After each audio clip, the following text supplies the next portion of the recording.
Bonjour, je m'appelle Anne, conseillère emploi-apprentissage à la Chambre d'agriculture des Hauts-de-France et je vais vous expliquer dans cette vidéo comment bien cibler vos candidats à l'apprentissage.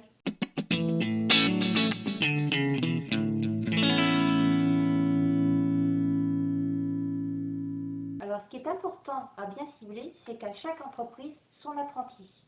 Tout d'abord, ce qu'il faut, c'est rédiger sa fiche de poste. Et dans la fiche de poste, vous allez fixer les différentes missions que vous attendez de votre apprenti. Alors, les différentes missions, vous pouvez les classer par ordre de préférence. Les premières sont celles que vous souhaitez à ce qu'il ait dès le départ à l'embauche. Les suivantes, ce seront celles des missions que vous allez lui apprendre au cours de son contrat. Une fois définie votre fiche de poste, cela va vous permettre de déterminer la formation du jeune que vous allez recruter. Maintenant que vous avez décrit votre fiche de poste, il va falloir la diffuser. Pour la diffuser, vous avez différents canaux. Soit les centres directement au centre de formation en fonction des formations que vous avez déterminées, mais aussi les réseaux sociaux, mais vous avez aussi deux sites qui sont l'ANEFA et Stage Agricole. Nous pouvons aussi vous accompagner à partir des candidatures que nous avons reçues directement à la Chambre d'agriculture. Alors un entretien, ça se prépare. D'abord, il faut prendre un petit peu de temps et réfléchir à ces différentes questions.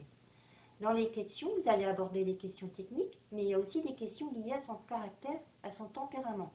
Ce qui est important, c'est que vous arrivez à détecter son caractère, que vous puissiez définir un petit peu avec lui ses valeurs, qu'est-ce qu'il attend de votre poste, qu'est-ce qu'il attend de vous, qu'est-ce qui le motive, pourquoi il vient chez vous. L'idéal, c'est d'arriver à vous projeter avec lui. L'apprenti va rester 1 an, 2 ans, 3 ans avec vous. Donc, ce qui est important, c'est qu'il y ait une bonne attente avec vous, avec vos collaborateurs. Alors, un entretien, c'est un peu de stress. C'est un stress aussi pour vous, mais c'est aussi un stress pour le jeune. Donc, ce qui est important, c'est que si vous voulez bien déterminer son caractère, ses compétences, c'est qu'il soit à l'aise. Recevez-le dans une pièce adaptée. N'hésitez pas aussi, une fois que vous avez posé vos questions et puis étendu ses réponses, de lui proposer de faire le tour de l'exploitation.